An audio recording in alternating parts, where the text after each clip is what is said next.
बिस्मिल्लाहिर्रहमानिर्रहीम। नाज़रीन अस्सलाम वालेकुम, मैं हूँ इमरान वसीम। नाज़रीन, आज की इस वीडियो में दो बड़ी अहम ख़बरें आप नाज़रीन के साथ मैं शेयर करूँगा। पहली ख़बर यह है कि वकला की जानिब से इस्लामाबाद हाई कोर्ट पर गुज़िश्ता रोज़ जो हमला किया गया, वहाँ पर तोड़ फोड़, वहाँ पर हंगामा आराई की गई। इस वाक़े पर इस्लामाबाद हाई कोर्ट के चीफ जस्टिस और वफाकी दारुल हुकूमत की इंतज़ामिया डट गई है। आज इस्लामाबाद में एक आला सतह का इजलास बुलाया गया। उस आला सतह के इजलास में वकला के हवाले से क्या फ़ैसले किए गए, वकला के ख़िलाफ़ किस किस्म का ऑपरेशन होने जा रहा है, ये डिटेल आप नाज़रीन के साथ मैं शेयर करूँगा। इसके अलावा इसी खबर से जुड़ी एक और डेवलपमेंट भी है। कल के इस वाक़े के रिपोर्ट करने वाले सहाफ़ियों को वकला की जानिब से धमकियाँ देने के सिलसिले का आगाज़ कर दिया गया है। तो इस मामले पर, इस पहलू पर भी आप नाज़रीन के साथ गुफ्तगू करेंगे कि इस वाक़े की रिपोर्ट करने वाले सहाफ़ियों को आखिर क्यों वकला धमकियाँ दे रहे हैं। दूसरी जो आज की खबर है, जो एयरवाइड न्यूज़ पर एक वीडियो दिखाई गई जिसमें देखा जा सकता है कि 2018 के सेनेट इंतखाबात से कबल किस तरह से अरकान असम्बली के ज़मीरों को ख़रीदा गया, पैसे का बेदरेग इस्तेमाल किया गया। तो इस मामले पर भी आप नाज़रीन के साथ गुफ्तगू करेंगे कि 2018 के इस वाक़े के बाद जब वज़ीर-ए-आज़म इमरान ख़ान ने अपने 20 अरकान असम्बलियों को पार्टी से निकाल दिया, तो इसके बाद इमरान ख़ान ने कौम के साथ एक वादा किया था। क्या इमरान ख़ान साहब ने कौम के साथ किया अपना ये वादा पूरा किया? इस पर भी आप नाज़रीन के साथ कुछ अहम गुफ्तगू करेंगे।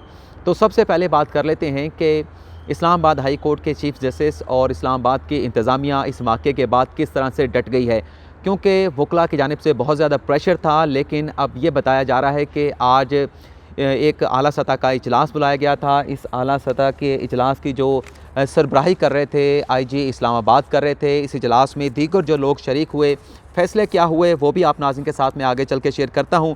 इस इजलास में नाज़रीन, जैसे कि मैंने बताया कि IG इस्लामाबाद मौजूद थे, DG ऑपरेशन मौजूद थे, DG सिक्योरिटी मौजूद थे, SSP ऑपरेशन इस्लामाबाद के मौजूद थे, और इसके अलावा सेशन जज ताहिर महमूद, जिन्होंने वकला के जो गैर कानूनी चैम्बर्स थे, जो दफातर थे, गिराने का हुक्म दिया था, ये सेशन जज भी मौजूद थे।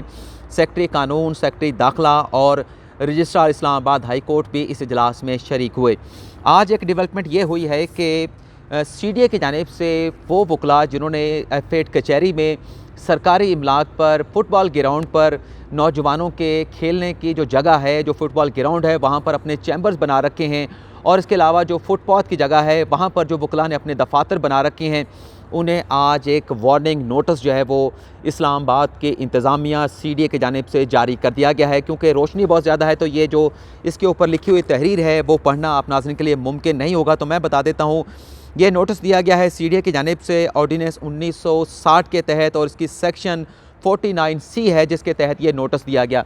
इस नोटिस की तहरीर में ये लिखा गया है, वो भी आप नाज़रीन को मैं पढ़ के बता देता हूँ कि इस नोटिस में CDA की जानिब से वकला को क्या कहा गया है।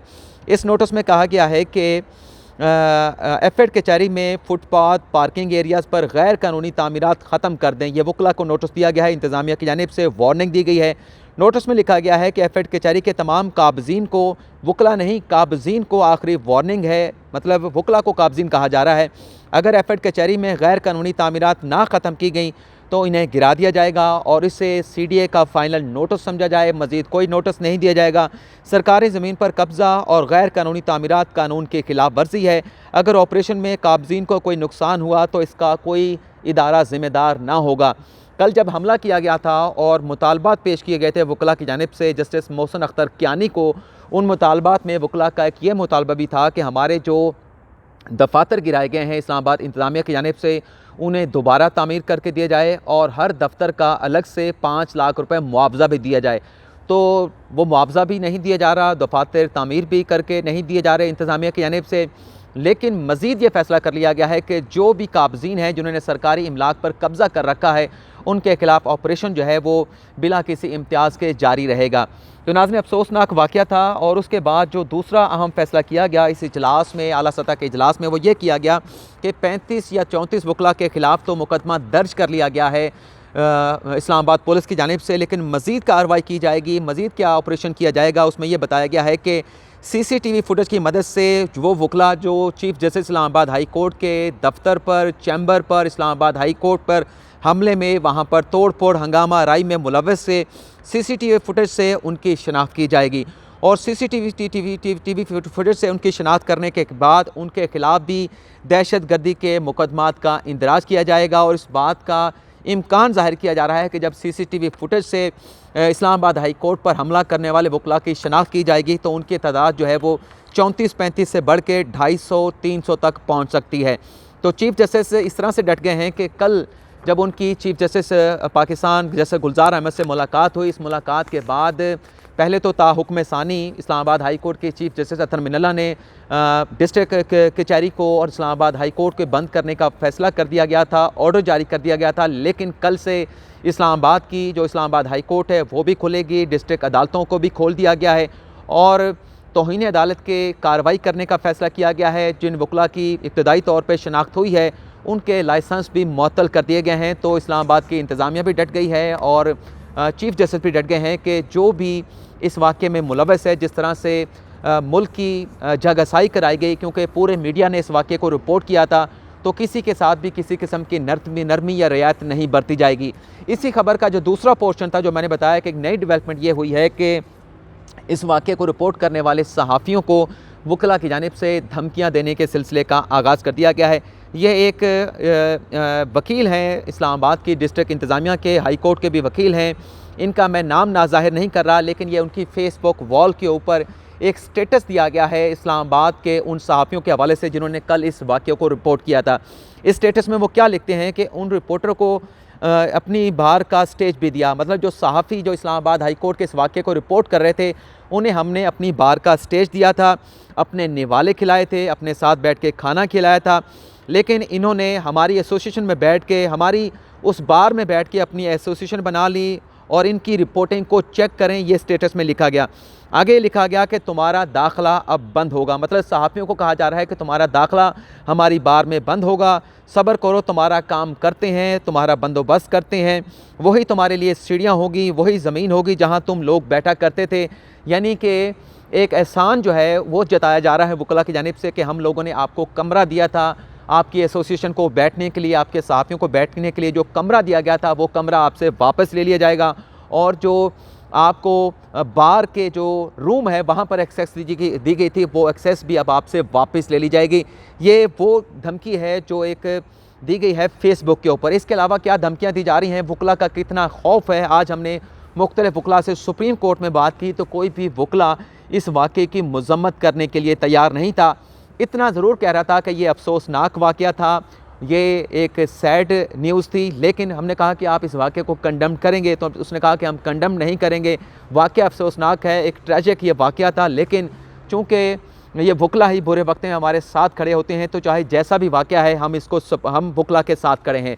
आज बेंच नंबर 2 में जस्टिस मुशीर आलम की सरबराही में एक डिफ़ॉल्टर से मुतल्लिक उनकी ज़मानत का केस था, जिसमें ज़मानत तो उस डिफ़ॉल्टर को असद जुनैद को अदालत की जानिब से दे दी गई, लेकिन बेंच के जो सरबराह थे जस्टिस मुशीर आलम ने रशीद रिज़वी जो कि वकला के लीडर गर्दाने जाते हैं और वो लीडर हैं भी, उन्हें मुखातिब करते हुए कहा गया कि ये हमारे मुल्क में क्या हो रहा है, अगर वकला इस तरह से करेंगे तो हमारे मुआशरे में जो तशद्दुद का एलिमेंट है वो परवान चढ़ेगा।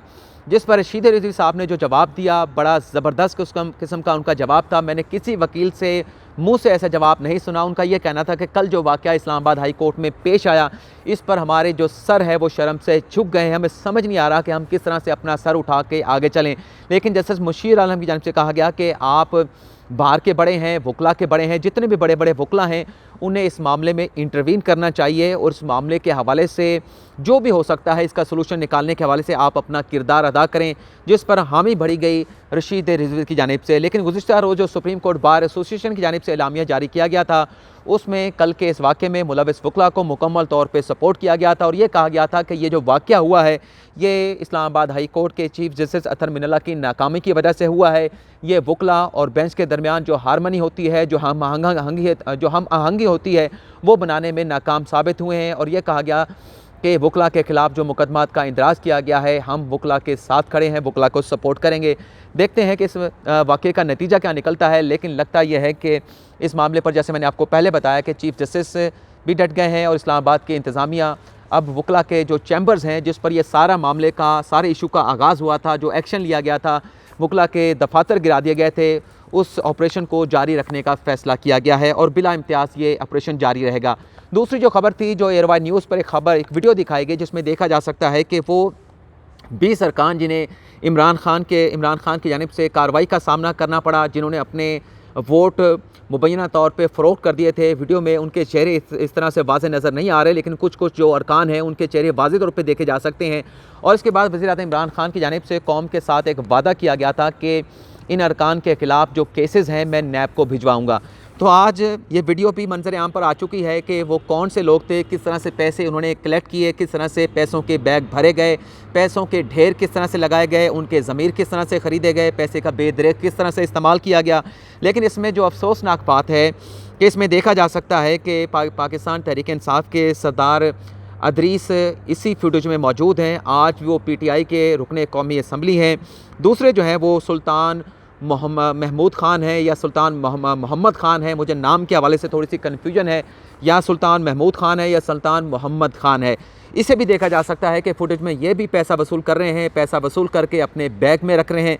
लेकिन आज सुल्तान महमूद जो हैं वो पाकिस्तान तहरीक इंसाफ के वज़ीर कानून या एक अवामी ओहदे पर बैठे हुए बताए जा रहे हैं। लेकिन PTI के रुकने असम्बली तो वो ज़रूर हैं, PTI के टिकट पर वो मुंतखब हुए हैं। इसी तरह से सरदार अदरीस भी PTI के टिकट पर मुंतखब हुए हैं। तो एक तो इमरान खान साहब ने कौम के साथ ये वादा पूरा नहीं किया कि इन अरकान के जिन्होंने पैसे वसूल किए हैं, इनकी फुटेज मौजूद थी, इनके केसेस को नैब के पास नहीं भेजा गया। चंद ऐसे अरकान जिन्होंने इस मामले पर वज़ीर-ए-आज़म इमरान खान के ख़िलाफ़ हत्या के इज़्ज़त के मुकदमात दायर किए थे, उन अरकान के मुकदमात तो अदालतों में ज़ेर इल्तवा हैं। लेकिन एक ऐसे रुकन थे जिसका नाम है आरिफ यूसुफ, जो साबिक़ दौर में खैबर पख्तूनख्वा असम्बली में वज़ीर आला के मामले ख़ुसूसी बराए कानून हुआ करते थे। आरिफ यूसुफ ने वज़ीर-ए-आज़म इमरान खान के ख़िलाफ़ हत्या के इज़्ज़त का मुकदमा दायर किया था कि मेरे ख़िलाफ़ इल्ज़ाम लगाया गया है, और उनके ख़िलाफ़ इस मुकदमे को आउट ऑफ कोर्ट जो है वो जाकर जिरगे की मदद से सेटल कर लिया गया है। तो खान साहब का वो वादा पूरा नहीं हुआ कि इन अरकान के केसेस नैब को भेजे जाएंगे। वादा तब पूरा होना था अगर वज़ीर-ए-आज़म इमरान खान जैसे कि उन्होंने एक्शन लिया, इन 20 अरकान को जो है वो पार्टी से निकाल दिया। और दूसरा वादा था कि इन अरकान के जो केसेस हैं उन्हें नैब को भेजे जाएंगे। आज तक इन लोगों के जो केसेस हैं वो नैब को नहीं भेजे गए। और आज की ये वीडियो जारी होने के बाद या सामने आने के बाद देखा जा सकता है, क्योंकि वाटर मार्क लगा हुआ था, लेकिन अगर वाटर मार्क उस टेलीविज़न चैनल का हटा दिया जाए तो चेहरे वाज़े हैं कि कौन कौन से अरकान असम्बली ने अपने ज़मीरों का सौदा किया था, अपनी पार्टी पॉलिसी से हटकर दूसरी सियासी जमात के उम्मीदवारों को वोट दिया गया और उसके लिए पैसे वसूल किए गए थे। तो नाज़रीन, आज की इस वीडियो में इतना ही। आपसे इजाज़त चाहूँगा। पाकिस्तान जिंदाबाद।